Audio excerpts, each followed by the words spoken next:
The Atlanta Braves start a series against the New York Mets today, and this may be the biggest series of the year. Let's talk about it.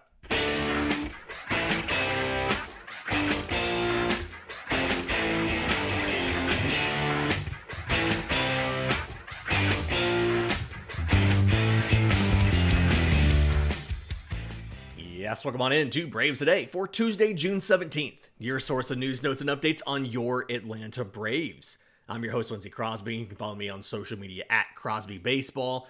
You can follow the show on X, Braves_today. We have a Facebook page and Instagram as well. You can find all of my written work, bravestoday.com. That's the Braves Today Substack, as this is both a podcast and a newsletter. Later in the show, I want to get to some of the early results from the All-Star voting. Ronald Acuna Jr. is on the vote total boards that MLB released for All-Star Game votes. Literally nobody else is, so let's talk about that. I want to talk about Ozzie Albies. I have officially graduated from slightly concerned to worried. We wrote about this on Monday, but I want to talk about some of the issues we're seeing with Ozzie and what the future might hold here. But first, we need to talk about tonight's series opener versus the New York Mets. I'm really annoyed with how the schedule, I've complained on here before about the schedule in general, right? I don't like the idea of playing a team in back-to-back weeks, one at home, one on the road. That's a thing that MLB has you do in this new schedule. But one of the other things that is frustrating when it works out the way that it did this year is MLB trying to push divisional matchups to the second half of the year.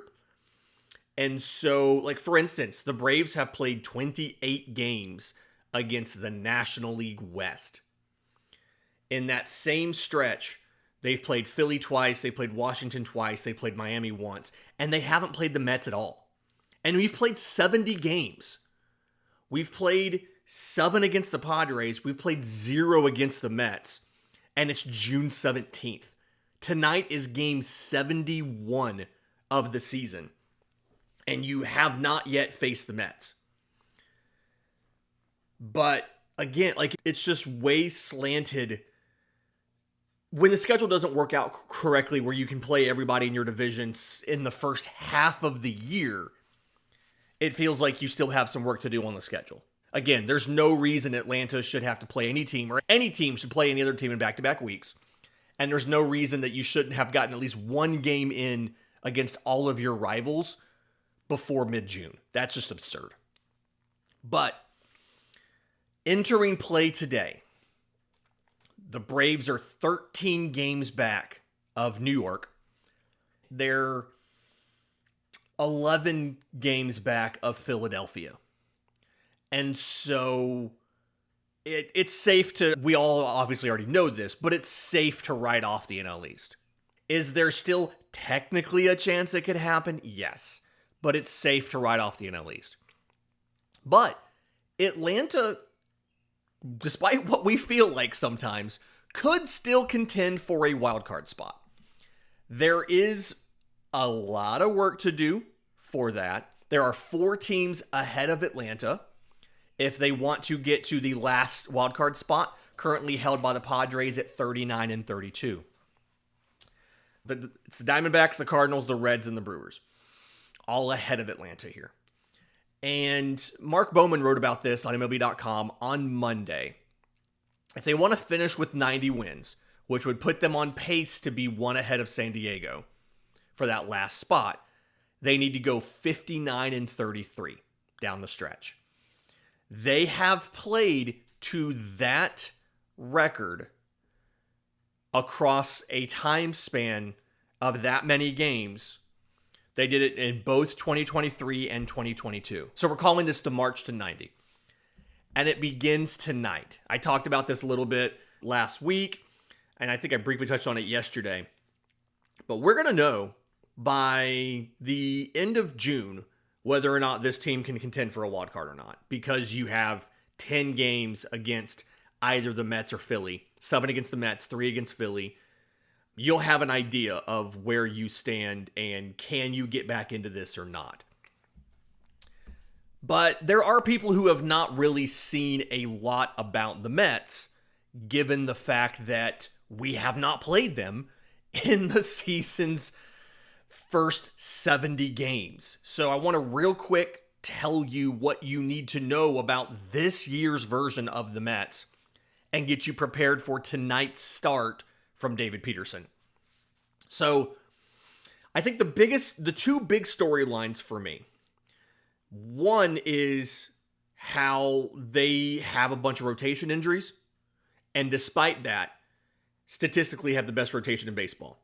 When I was writing the newsletter last night, the rotation ERA for the Mets was 2.93, which was the best in baseball. Number one in baseball. Beating Seattle, beating all of the teams you would think about having a great rotation. Number one in baseball was the New York Mets. The two worst guys you won't face in this series, Griffin Canning, old friend Griffin Canning, 380. Tyler Megill at 395. Kodai Senga, who went on the IL on Sunday with a hamstring strain, at a 147. You probably would have faced him this week. And the three guys you're going to get Clay Holmes on Thursday, 2.87 ERA. He's another reliever to starter conversion. We'll talk about him on Thursday's show. Paul Blackburn in his second start after coming back from injury on Wednesday. David Peterson, the lefty, tonight. And again, despite the injuries, Sean Manaea has strained oblique in late February, has not yet pitched in a game. He's coming close to coming back from rehab. Frankie Montas strained a lat in mid-February. He's rehabbing right now.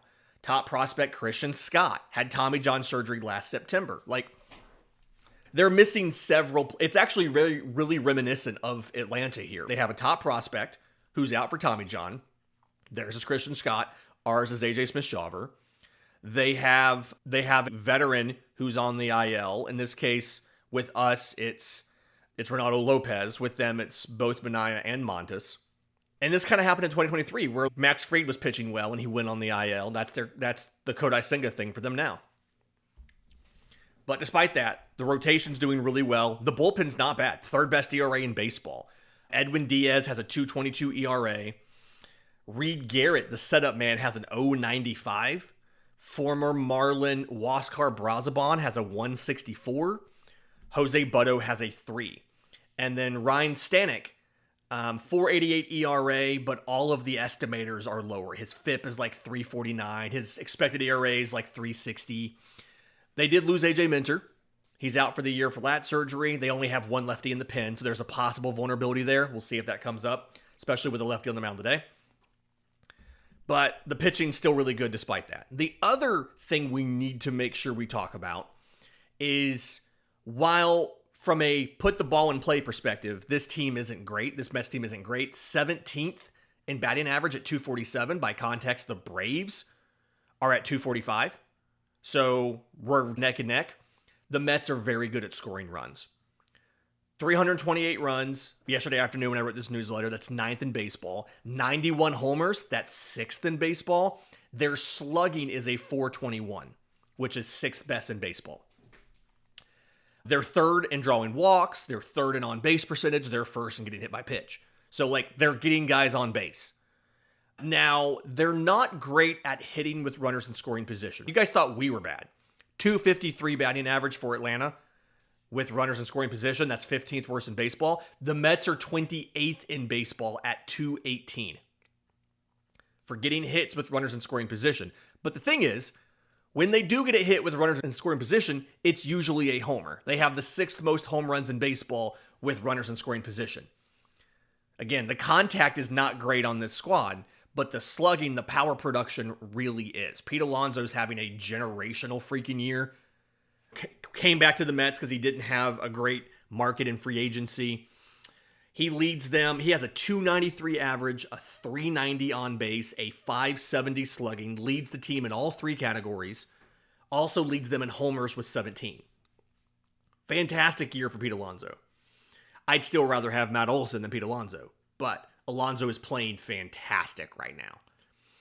So there's that. Facing David Peterson, what you need to know about David Peterson. Okay, 5-2, 249 ERA.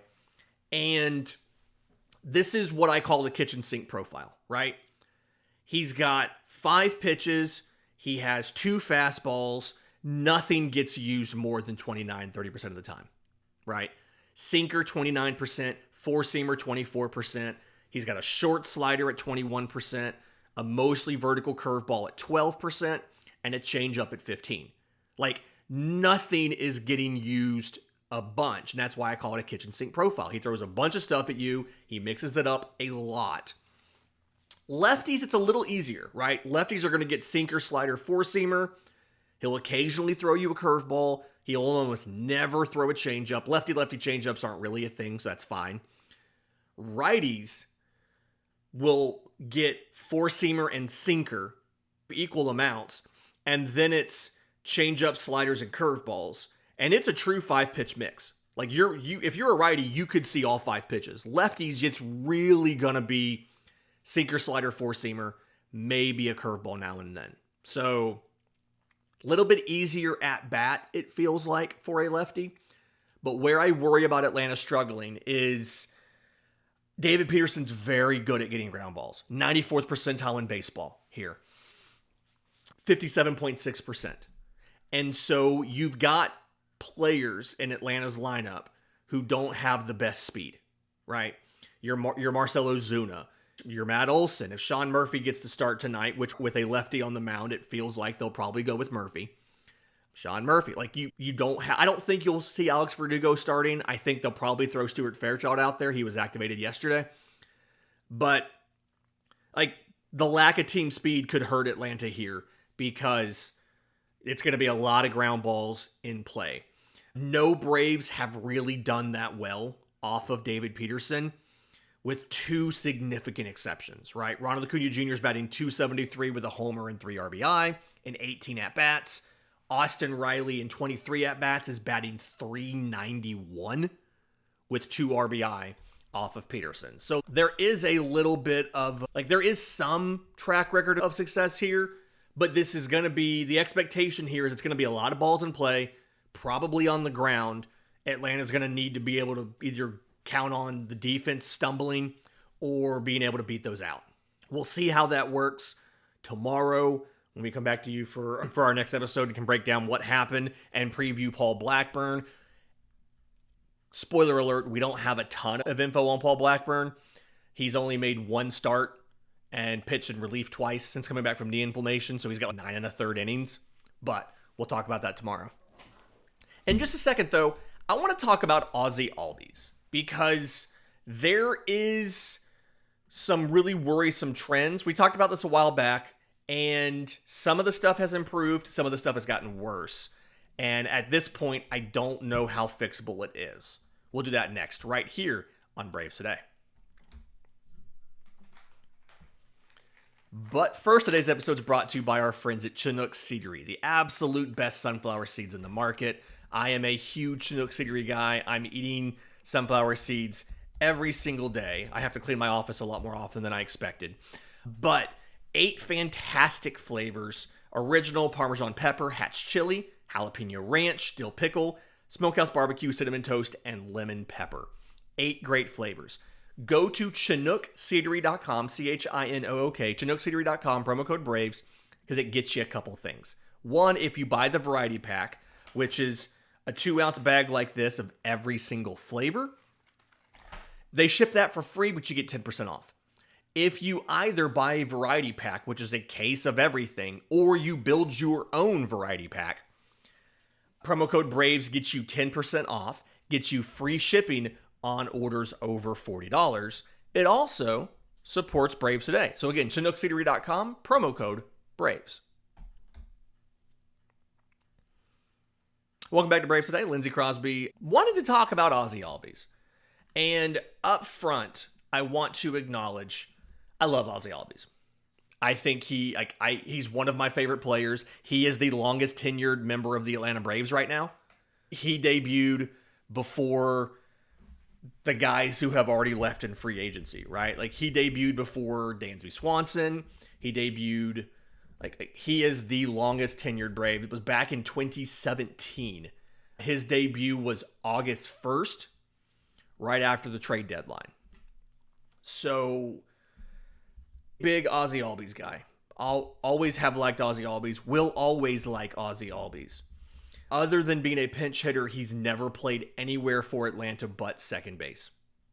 That's all he's ever done. Like, we literally have not had to think about a new second baseman since 2018 outside of when he's missed time for injuries. 2020, 22, 24, that stuff. But the Ozzie Albies that we remember is not the same Ozzie Albies that we have now. Ozzie Albies has 2 Silver Sluggers, 3 All-Star awards in his career, and 2 MVP finishes where one was a 13th place finish and one was a 16th place finish. And his 2 most accomplished seasons, so 2021, he hit 30 homers and had 106 RBI while batting .259 with a 799 OPS. 13th place finisher in MVP, was an All-Star, was a Silver Slugger at second base. 2023, that season with the baseball, right? 33 homers, 109 RBI. He hit .280 with an 849 OPS. This Ozzie Albies is not that guy. He's batting .222 with a .297 on base. That would be the lowest of his entire career. And a .322 slugging. It's a .619 OPS. All of those numbers would be the lowest of his entire career. It's a 74 OPS plus. And he started off really hot this year, right? The first 19 games, he hit close to .260 with a 789 OPS, and he had 4 home runs, 10 runs, and 11 RBI. That's a 116 WRC plus. And if you took that first 19 games and spread it across the entire year, that'd be 34 homers and 94 RBI, which would be a career high in homers for him and it'd be the 3rd highest RBI total of his career. Since then, however, since the Minnesota series, he's batting .214 with a .290 on base and a .276 slug. His OPS in that stretch is .566. If post-Twins Ozzie had enough at-bats to qualify on the full season leaderboards for MLB, that would be the 3rd worst OPS in baseball. Since that Twins series, that sweep by Atlanta at home, he's hit 2 home runs. He has 8 total extra base hits in 210 plate appearances. And I think I want to contextualize how bad a .276 slug is. Okay? Nick Allen, in his career, 9 homers in 962 plate appearances, including none this year. Nick Allen's career slugging is .280. Ozzie Albies has literally had the same slugging as Nick Allen has in his career. Ender Inciarte hit 32 homers across 4 seasons and had a .382 slug for Atlanta. Max Fried had a .327 slug for Atlanta. It is literally, there are pitchers who have outslugged Ozzie Albies since the Twins series. And he had an on-base streak that was going recently. Despite the on-base streak, his last 15 games, he's batting .148 with a .167 slug. He was 0 for 12 with 5 strikeouts over the weekend. Ozzie Albies, while Ozzie Albies is not the biggest problem with the Braves offense, let's be clear. Ozzie Albies is a problem. And we've got to figure out what to do. His defense, his range was good before the season. He's given that back, right? His range is already back to negative now. His arm was already the worst non-first base arm in baseball. Now it's bottom 6 in all of baseball. Ozzie Albies' arm is one of the 6 worst throwing arms in the entire sport. His OPS, again, since that Twins series, is 3rd worst in the entire sport. Yes, Ozzie Albies has been, not only has he not been good, he's been bad. His strikeout rate, one of the things that was helping him early in the year was he had a high walk rate and a low strikeout rate. He was at 13.8% earlier in the year. I wrote about this, I want to say it was like early to mid-April. And his walk rate was like 8.7%. He's raised the walk rate to 9%. So he is getting on base some. His on base is still below 300, which not great. But his strikeout rate has returned to his career number. He's at 16.6%. His career number is 16.8%. And it's because like he's given up some whiffs, right? Like he's whiffing more, but the quality of his contact hasn't improved. His hard hit rate is the same, 27%, 4th percentile. His average exit velocity, 86.5 miles an hour, 7th percentile in baseball. His bat speed, as always, is 7th percentile, one of the worst in baseball. He's added whiffs, but he hasn't seen an improvement in power production. And a matter of fact, he's gone down from what he did early in the year. And if you haven't looked at the StatCast card, look at the StatCast card. There is a lot of blue and dark blue at that. This is something where, if you were to objectively take the name out of it and say, what does this baseball player do? What is even slightly red on the StatCast card? He whiffs less than average, 67th percentile in whiffs. He strikes out less than average, 77th percentile in strikeouts. He runs the bases well, 82nd percentile, +1 on run value. He walks more than average, 58th percentile. And that's it. Everything else that Ozzie Albies does is below average. And here's the problem, okay? This is his final guaranteed year. He has 2 club option years coming up. 26 and 27 million. 26 and 27 are the seasons, $7 million for each one. It feels like Atlanta may still pick those up because the buyout's $4 million.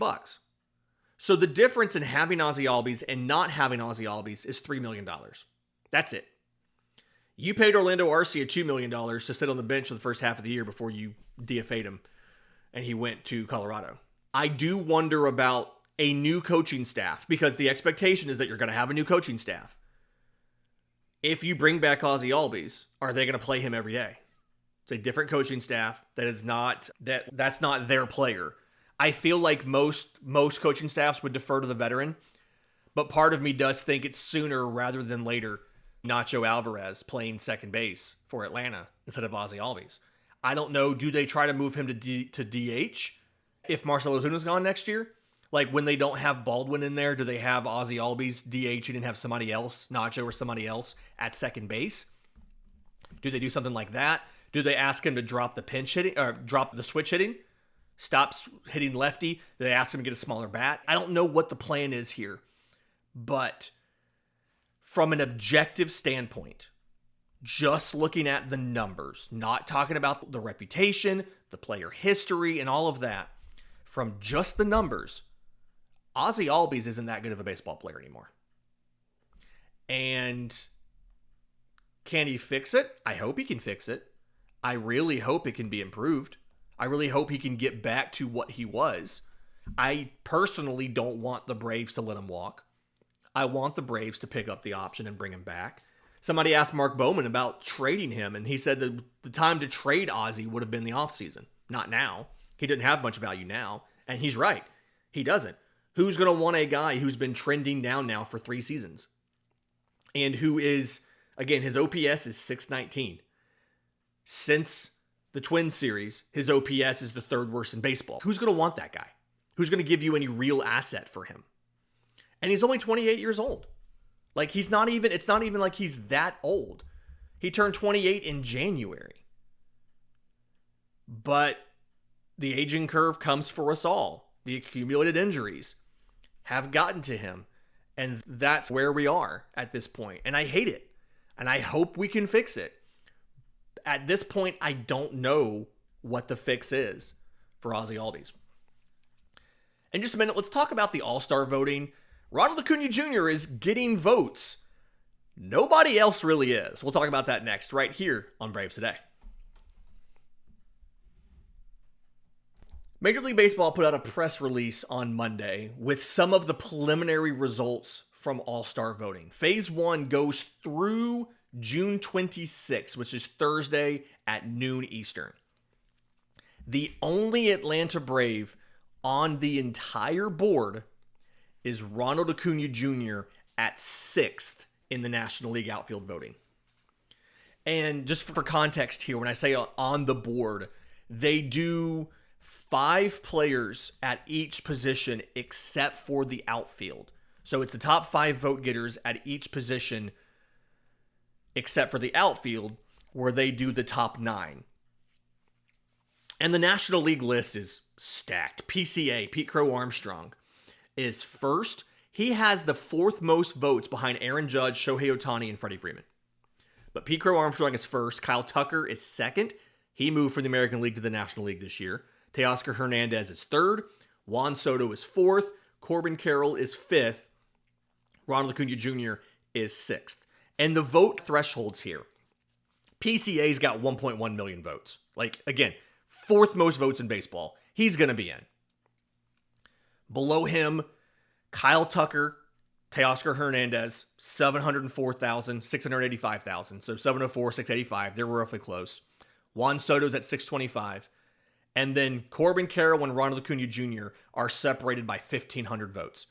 597,800 for Carroll, 596,300 for Ronald. So it feels like you would need to get into the top 4. It's top 6 is the second phase of voting. So if this holds, Ronald would make the second phase of voting. But you still have to figure out the rest, right? You still have to get to the rest. I feel like he could pass Corbin Carroll. Doing things like being the National League Player of the Week last week definitely helps. The question is, can he catch Juan Soto and get himself into the top 4? I think that's the big thing I'm really curious to see. Just for people to know, or I guess just for people to understand the way it works with the pitching, that's done differently. That is not part of... Pitchers and reserves are decided by a combination of the players' ballots and selections made by the commissioner's office. So we don't get to vote for Chris Sale. We don't get to vote for Spencer Schwellenbach or guys like that. We only get to vote on position players. The players themselves are picking the pitchers. And so, like, we could get more than one, right? We could get a Sale. We could get a Schwellenbach.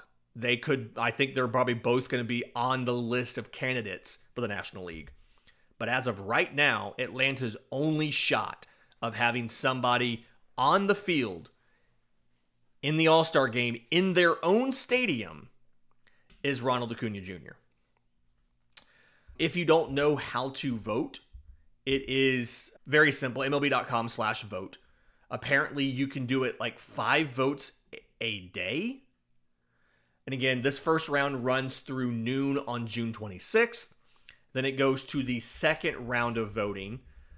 And that is who makes it and who gets the starts and all of that. Ronald, as of right now, is in the top 6 to move to the next round. And it's comfortable. Behind him, number 7 is Andy Pages of the Dodgers at 450. Fernando Tatis at 434. And James Wood at 383. Again, Ronald's at 596. There's a giant gap there. So it feels like Ronald's going to be pretty safe, provided people keep voting, to make it to the second round. Question's going to be, 1, do the Dodgers fans all go nuts and vote for Pages to try to get him up there? And 2, can Ronald climb any higher so that he can hopefully get in and have a better chance of making the actual All-Star game?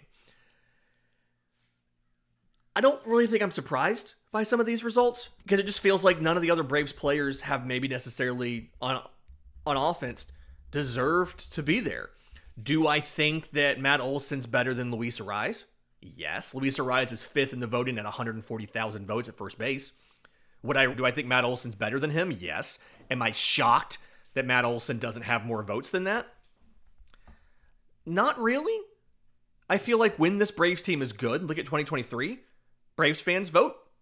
You had, at one point in time, you had your entire starting infield on the field at the same time in the All-Star game.